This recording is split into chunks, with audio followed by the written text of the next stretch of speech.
Good morning students. जैसे आप लोग जानते हैं हमारा चैप्टर 9 चल रहा है जर्नल, जिसमें हमने प्रैक्टिस किया था अकॉर्डिंग टू एग्जांपल्स।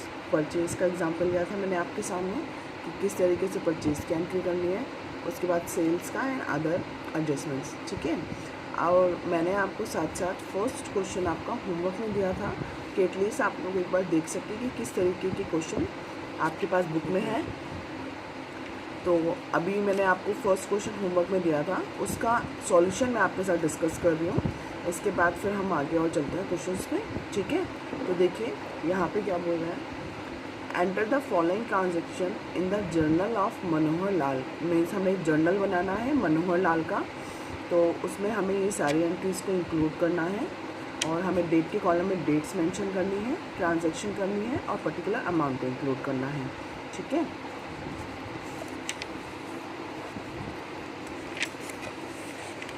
देखिए ये हमारा फॉर्मेट है, date, particular, LF, amount debit, amount credit, ठीक है। जर्नल एंट्रीज ऑफ मनोहर लाल।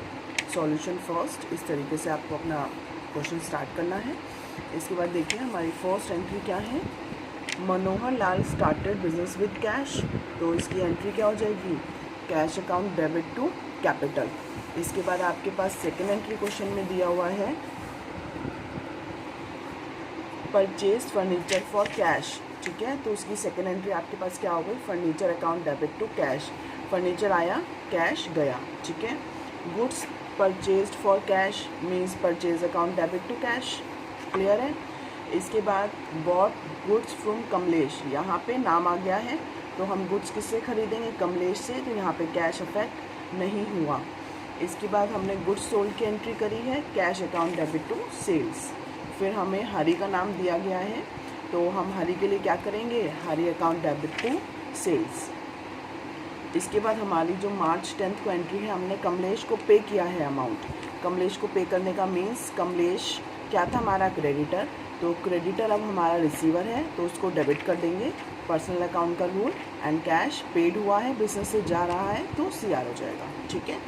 इसी तरीके से हमें हरी से रिसीव हुआ है जो हमारा डेटर है, तो हरी गिवर है इसलिए क्रेडिट, और कैश रिसीव हो रहा है इसलिए डेबिट। इसके बाद हमें सोहन से परचेज बता रखी है, परचेज टू सोहन एंट्री हो जाएगी हमारी। देन उसके बाद देखिए 18 मार्च को क्या बोला हुआ है, purchase goods from Sohan for cash. Name के बाद भी हमें स्पेशली आपको क्या बोला गया है, कैश। तो आप कैश को कंसिडर करते हुए इस ट्रांजैक्शन को क्या मानेंगे, it's a purchase on cash, ठीक है। तो आपको अगेन इसमें क्या एंट्री पास करनी है, purchase account debit to cash. अब देखिए ये पूरा एक पेज समअप मतलब कंप्लीट हो चुका है। तो एक पेज की कंप्लीट होने पे हमें किस तरीके से क्लोज करना है, इसे देखिए हमें यहाँ पे कैरी फॉरवर्ड लिखना है और पूरे हमारे डेबिट साइड के आइटम्स को जितने भी 60, 10, 25 इनका कंप्लीट टोटल लेके हमें यहाँ पे मेंशन करना है, 2,23,000। इसी तरीके से CR साइड का भी हम दोनों एंट्रीज दो तरीके से दो तरफ साइडेड लिख रहे हैं, तो दोनों साइड्स का टोटल क्या आएगा, हमारा सेम होना चाहिए। अगर किसी साइड का टोटल में डिफरेंस है तो मीन्स हमने कहीं ना कहीं दूसरा अमाउंट गलत लिखा है, ठीक है। तो ये हमें क्या वेरीफाई करके ये बताता है कि हमारे दोनों हेड्स में अकाउंट में क्या हो रहा है, क्रॉस चेकिंग साथ साथ चलती है। तो आपको क्या करना है, अगर आपका पेज कोई भी कंप्लीट होता है तो आप उसको वहाँ पे क्या लिखेंगे, कैरी फॉरवर्ड, और उसका टोटल करेंगे और फिर नेक्स्ट पेज पे सेम फॉर्मेट बनाएंगे और वहाँ पे क्या लिखेंगे, ब्रॉड फॉरवर्ड। कैरी फॉरवर्ड मतलब आगे लेके गए बैलेंस को, और ब्रॉड फॉरवर्ड यहाँ लेके आए हैं, ठीक है। तो सेम बैलेंस दोनों अकाउंट में लिख देंगे। इसके बाद में अदर एंट्रीज हम स्टार्ट कर देंगे, ठीक है। सेम वही date, particular amount and amount. तो इसके बाद हमने रेंट पेड किया है तो रेंट टू कैश हो गया 1,000 रुपीज़। हमने कमीशन रिसीव किया है तो cash account debit to commission received. Paid salary to Gopal March 27, यहाँ पे गोपाल को सैलरी पे करने की बात की गई है। तो हमें अकाउंट्स में अगर हमने पे कर दी है तो हम पर्टिकुलर अकाउंट का नाम नहीं लेंगे, हम क्या करेंगे, salary account debit to cash से यहाँ पे पास होगी एंट्री। गोपाल यहाँ पे नेम इररेलेवेंट है, ठीक है। इसके बाद मार्च 28 में आपको फिर कैश रिसीव हुआ है हरी से, cash account debit to Hari 12,000 rupees, ठीक है। इसके बाद में हमने ड्राइंग किया है, पर्सनल यूज़ के लिए कैश विदड्रॉन किया है, drawing account debit to cash. Again wages paid है तो wages account debit to cash, और मशीनरी भी हमने खरीदी है कैश में तो machinery account debit to cash. तो यहाँ पे आपने ये देखा कि किस तरीके से सारी एंट्रीज़ आई हैं, और यहाँ पे पूरी एंट्रीज़ कवर अप होके हमारा ग्रैंड टोटल हम 2 लाइनिंग से इसको क्लोज कर देंगे, और टोटल हम क्या करेंगे 2,57,150, 2,57,150। जो हमें क्वेश्चन के नीचे सॉल्यूशन आंसर दिया जाएगा वो ये दिया जाएगा कि आपका ये टोटल आना चाहिए और क्वेश्चंस में मैच होना चाहिए। ठीक है, अब मैं आपको क्वेश्चन नंबर 4 स्टार्ट करा दी। उससे पहले एक छोटा सा कंसेप्ट आपसे डिस्कस करूँगी। What do you mean by discount?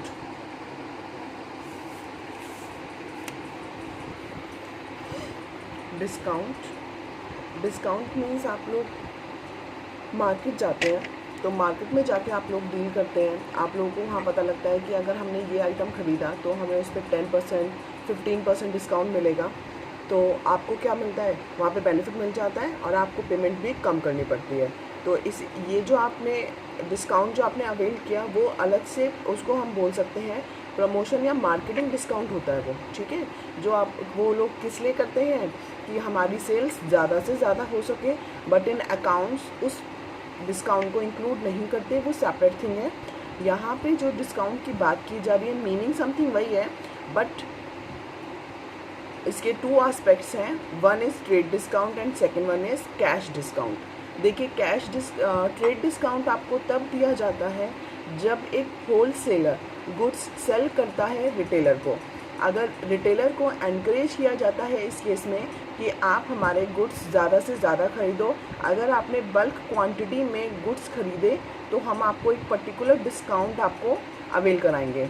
और अगर रिटेलर अपने मान लीजिए 10,000 रुपीज़ की मिनिमम सेल है और उस पर 10% आपको क्या मिल जाएगा गुड्स पे डिस्काउंट।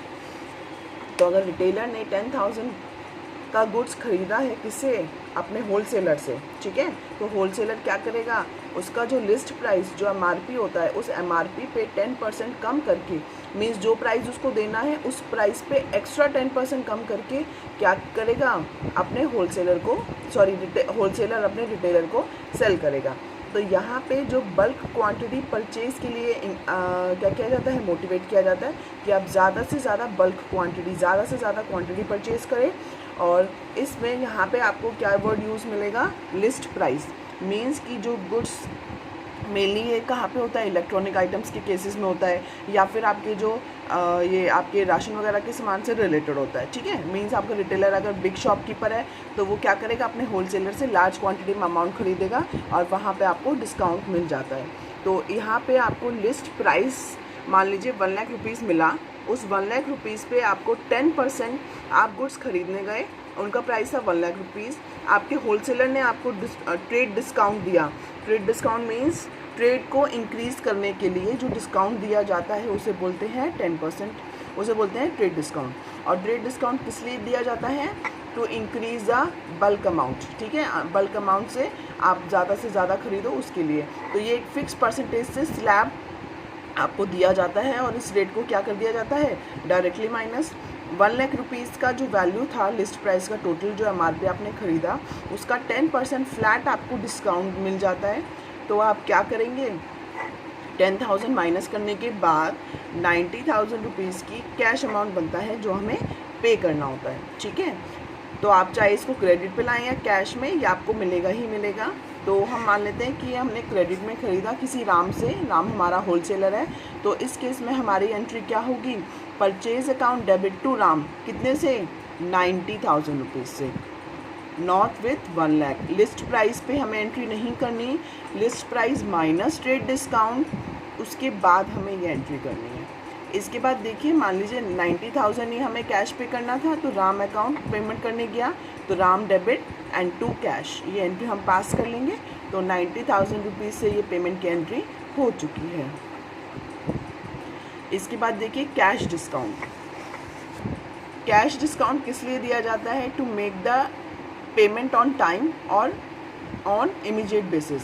मान लीजिए हमने गुड्स सेल कर दिया 90,000 रुपीज़ वाला, इसके बाद आपके होलसेलर को कैश की रिक्वायरमेंट आ चुकी है, तो उसने ये रूल बना रखा है कि अगर मान लीजिए आपने 7 डेज़ में या 15 डेज़ में पेमेंट कर दी, ये according to the terms and conditions of wholesaler होगा, ठीक है। तो आपके होलसेलर ने क्या बोला कि अगर आप 7 दिन में मुझे पेमेंट दे दो तो मैं आप जल्दी से जल्दी जितना मुझे पेमेंट दोगे तो मैं आपको एक्स्ट्रा डिस्काउंट दूंगा।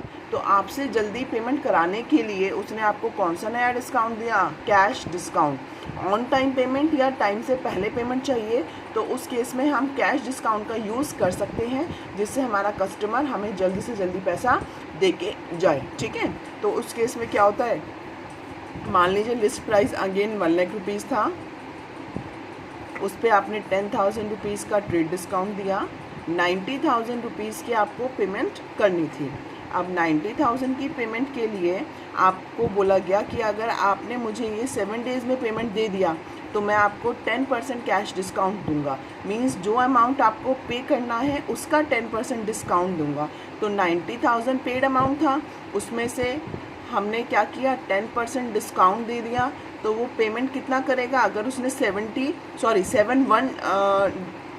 डेज़ में पेमेंट करने जाता है तो वो 7 डेज़ की पेमेंट में उसको 81 पे करने पड़ेंगे। अगर वो 8th डे भी गया, मतलब 8वें दिन जाता है पेमेंट करने, तो उसे 90,000 ही देने पड़ेंगे, क्योंकि अकॉर्डिंग टू पॉलिसी 9,000 कब तक एप्लीकेबल था, till 7 days from the date of purchase. तो 7 डेज़ अगर कंप्लीट हो गए तो ये आपका डिस्काउंट आपका इनवैलिड हो जाएगा, आपको पूरी 90,000 की पेमेंट करनी पड़ेगी।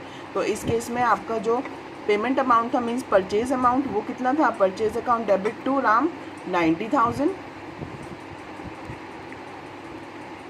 देन राम अकाउंट डेबिट कितने से, 90,000 की पेमेंट करनी थी राम को, बट राम ने हमें क्या दे दिया, डिस्काउंट दिया है, कितने का, 9,000 रुपीज़ का। तो हमने पेमेंट कितनी करी है, 81,000 रुपीज़ की। तो जो हमें डिस्काउंट मिला वो हमारी इनकम, क्योंकि हमें राम को 9,000 रुपये कम देने पड़े, तो इसलिए हमारी 9,000 रुपीज़ इनकम है। तो डिस्काउंट रिसीव में दिखाएंगे और कैश आपने जितना पे किया उतना अमाउंट दिखाएंगे। तो मीन्स यहाँ कहने का रेलिवेंस ये था कि ट्रेड डिस्काउंट तो बुक्स में शो नहीं हुआ, डायरेक्टली वैल्यू रिड्यूस होकर आई है, और कैश डिस्काउंट के केस में आपको डिस्काउंट रिसीव्ड बुक करना है, और इसके अलावा कैश को उतना ही दिखाना है जो आपने पेमेंट किया है। इसके अलावा इसी तरीके से सेल्स की एंट्री होंगी। देखिए, अगर आपने गुड्स सेल किया है, लिस्ट प्राइस ऑफ ₹60,000 और उस पर आपने ट्रेड डिस्काउंट दिया 10%, ठीक है, तो आपकी सेलिंग जो एंट्री रही वो क्या रहेगी, मान लेते हैं ये हमने सेल किया शाम को, तो आपकी एंट्री क्या होगी, शाम अकाउंट डेबिट टू सेल्स। तो 60,000 रुपीज़ का 10% मीन्स 6,000, तो आपका सेलिंग प्राइस क्या रहा, 54,000 रुपीज़। और जब आपको पेमेंट मंगवाना था, मीन्स अमाउंट लेना था, उस केस में आपने अपने कस्टमर को क्या दिया, लास्ट केस में आपको डिस्काउंट मिला था। अब आपको अगर पेमेंट रिसीव करना है तो आपने डिस्काउंट दिया है यहाँ पे, तो आप डिस्काउंट अलाउड करेंगे, आपकी पेमेंट कम आएगी तो आप उसको क्या शो करेंगे, एक्सपेंस। तो यहाँ पे मुझे कितना अमाउंट मिलना था, कैश अकाउंट डेबिट 54 मिलना था, बट 54 नहीं मिलेगा, 54 के ऊपर मुझे 10% कैश डिस्काउंट देना पड़ेगा। अगर उसने ऑन MRP वो मीन्स ऑन टाइम दिया है तो मैं उसको क्या करूँगी, discount allowed, cash discount may be in purchase और may be on sale case, किसी भी केस में आ सकता है। अगर परचेज के केस में आएगा तो डिस्काउंट, कैश डिस्काउंट हमें शो करना है डिस्काउंट रिसीव्ड की तरह, और उसके अलावा अगर आपका कैश डिस्काउंट सेल्स के केस में है तो उसको शो करना है आपको डिस्काउंट अलाउड की तरह। तो यहाँ पे आपकी जो सेल्स एंट्री होगी, यहाँ पे आपके पास शाम आएगा रिसीव में, क्योंकि हम शाम से अकाउंट से रिसीव कर रहे हैं, तो शाम हमारा कितना आएगा, 54,000 रुपीज़ पे इतना पैसा आना था, बट हमने उसको 10% डिस्काउंट दिया ऑन पेमेंट अमाउंट, 54 वो पैसा देता हमें। अगर उसने इसके बाद दिया तो 54 कंप्लीट देगा और डिस्काउंट का पॉइंट हट जाएगा। नॉर्मल एंट्री आएगी कैश अकाउंट डेबिट टू शाम 54,000 रुपीज़, बट अगर उसने ऑन टाइम पेमेंट दे दिया तो हमारी शाम 54 पे रहेगा, अकाउंट क्लोज हो जाएगा, डेबिट था और CR हो गया। इसके बाद हमने उसको डिस्काउंट दिया, कैश डिस्काउंट 5400 रुपीज़ का।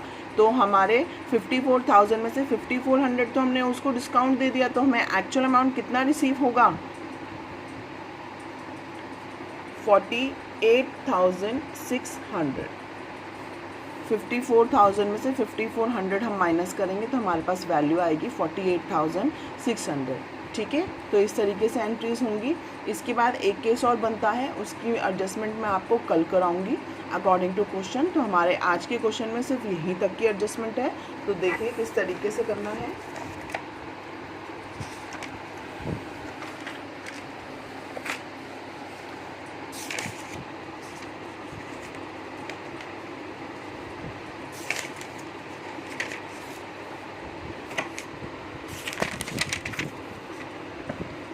देखिए क्वेश्चन नंबर 4, यहाँ पे हरिशंकर की अकाउंट बुक में हमें एंट्री करनी है, जर्नल बनाना है। Commenced business with cash 50,000, cash account debit to capital. Purchase goods from Subhash, purchase account debit to Subhash. Goods sold to Ramnath, Ramnath को हमने गुड्स सेल कर दिया, तो यहाँ पे क्या एंट्री आएगी आपकी? Ramnath account debit to sales. अब यहाँ पे रामनाथ ने गुड्स रिटर्न कर दिया due to defective goods, goods defective होने के कारण हमारे पास गुड्स रिटर्न बैक आ गया है। तो उसके लिए आप एंट्री क्या पास करेंगे? आपने सेल्स किया था, सेल्स रिटर्न हो गया, सेल्स रिटर्न हमारा नुकसान है, उसको हम डेबिट कर देंगे और रामनाथ को क्रेडिट। देखिए April 6, sales return account debit to Ramnath 1000 rupees. इसके बाद आपको बोला गया है कि हमने रामनाथ से कैश रिसीव किया है और डिस्काउंट अलाउड किया है। रामनाथ को हमने सेल किया था 15,000 का, उसने 1000 रुपये का गुड्स रिटर्न कर दिया, मीन्स अब उससे कितना पैसा रिसीव होगा? 15,000 रुपये का माल बेचा था, 1000 रुपये का माल वापस आ गया था, तो 14,000 रुपये मिलेंगे। अब 14,000 रुपये में रामनाथ को हमने क्या कर दिया?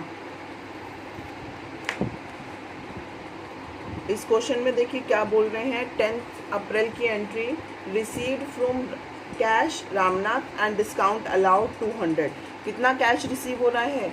13,800 का एंड 200 रुपीज़ का हमने डिस्काउंट अलाउड किया है, ये इसमें क्वेश्चन में बोला गया है। तो इसमें कोई परसेंटेज नहीं दिया हुआ, आपको डायरेक्टली अमाउंट दे दिए। परसेंटेज भी आपको देगा तो आपको बोलता 5%, तो आप 14,000 का 5% निकाल के डिस्काउंट के कॉलम में 700 रुपये दिखाते और कैश अकाउंट में दिखाते 13,300। बट यहाँ कुछ नहीं बोला, डायरेक्टली अमाउंट दे दिए, तो हम उस तरीके से करेंगे। इसके बाद आपको बोला है 12 अप्रैल को Gopal sold goods to us. Gopal sold goods to us means Gopal से हमने परचेज किया है, तो purchase account debit to Gopal 10,000 rupees.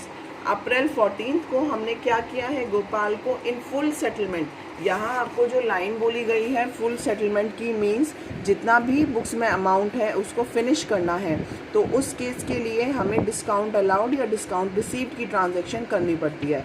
तो यहाँ पे आपको बोला है कि paid to Gopal in full settlement of his account after deducting 5% discount, means ये पेमेंट के टाइम पे जो डिस्काउंट आता है वो होता है कैश डिस्काउंट। गोपाल से गुड्स खरीदा था 10,000 का, मीन्स वो हमारा क्रेडिटर है, उसको पेमेंट करेंगे तो एंट्री होगी Gopal account debit to cash. और यहाँ पे हमें फुल सेटलमेंट में एंट्री करनी है, तो हमने पूरी पेमेंट की है और हमें डिस्काउंट रिसीव हो रहा है। तो आप एंट्री क्या करेंगे? गोपाल को 10,000 रुपये हमें परचेज का पैसा देना था, तो गोपाल को डेबिट करेंगे, वो रिसीवर है, कैश पेमेंट है टू कैश एंड डिस्काउंट मिल जाएगा। तो आपको उसको पेमेंट करनी है 10,000 रुपीज़ की। 10,000 में उसने 5% डिस्काउंट दे दिया, तो हमें कितना डिस्काउंट रिसीव्ड हुआ? 500 रुपीज़। 10,000 रुपीज़ का 5%। इसके बाद हमारे पास कैश हमें कितना पे करना पड़ा? 9,500। 10,000 में से 500 माइनस करेंगे तो वैल्यू आ जाएगी हमारे पास 9,500। इसके बाद हमारे पास एंट्रीज़ हैं, हमने रेंट पे किया, rent account debit to cash. Harishankar जो हमारा ऑनर है उसके घर का रेंट पे किया, मतलब ड्राइंग, तो यहाँ पे drawing account debit to cash आ जाएगा।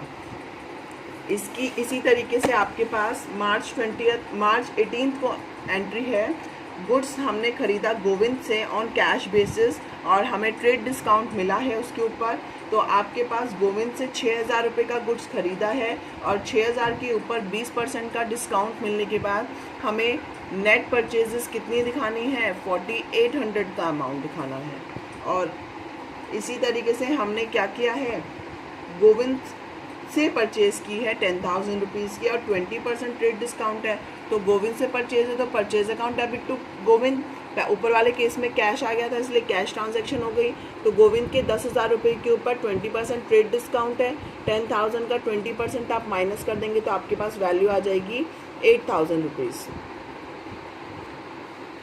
इसके बाद हम गोविंद को फुल सेटलमेंट में एंट्री कर रहे हैं 7,850 की, 7,850 की पेमेंट जा रही है। टोटल अमाउंट था गोविंद का 8,000 रुपये, तो हमें डिस्काउंट रिसीव्ड का अमाउंट कितना हो गया, यहाँ हमें फाइंड आउट करना था 150। ठीक है, इसी तरीके से सुभाष को हमने पेमेंट की है। सुभाष कौन है, जिससे हमने गुड्स खरीदा था 15,000 रुपये, सॉरी 20,000 रुपीज़ का ऑन 2 अप्रैल। हम उसको 5,000 रुपये की पेमेंट कर रहे हैं और 5,000 रुपये की पेमेंट करनी थी, जिसके अगेंस्ट हमने उसको पेमेंट की है 4,750 और 250 रुपीज़ का हमने उससे क्या ले लिया, डिस्काउंट रिसीव्ड कर लिया। इसके बाद हमें क्वेश्चन में दे रखा है अप्रैल 30 को paid wages 400, salary 4,000, advertisement expenses 800 and trade expenses 1,000 rupees. अगर एक ही डेट को कई सारे अकाउंट एक साथ डेबिट होंगे, क्योंकि ये सभी खर्चे हैं, तो सभी एक्सपेंसेस के लिए आप एक साथ अकाउंट्स को क्या कर सकते हैं, डेबिट। किस तरीके से देखिए, wages account debit, salaries account debit, advertisement expenses account debit, trade expenses account debit to cash account. तो कैसे करेंगे एंट्री, देखिए 400 रुपीज़,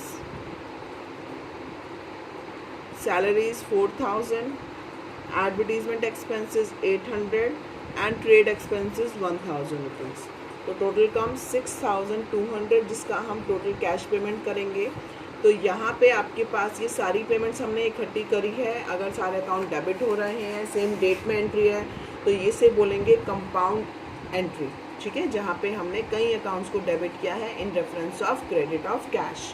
तो इसके बाद हम जो ब्रॉड फॉरवर्ड करके बैलेंस लाए थे, उस बैलेंस में इन सबका टोटल करने के बाद हमारे पास इस साइड का टोटल आएगा 1,53,500 और सेम 1,53,500। क्लियर है। तो ये हमारा था क्वेश्चन नंबर 4 जो आज मैंने आपको कराया है। आपके इसी तरीके पैटर्न पे आपके आज के होमवर्क रहेंगे। Homework question number 2, question number 3, question number 5 and question number 6। मैं क्वेश्चन नंबर 1 और क्वेश्चन नंबर 4 का आपको पिक सेंड कर देती हूँ और साथ साथ आपको इनके क्वेश्चंस भी सेंड कर दूँगी। ठीक है, जिससे आप लोगों के पास बाई चांस बुक नहीं है तो आप लोग क्वेश्चंस कर सकते हैं। Thank you.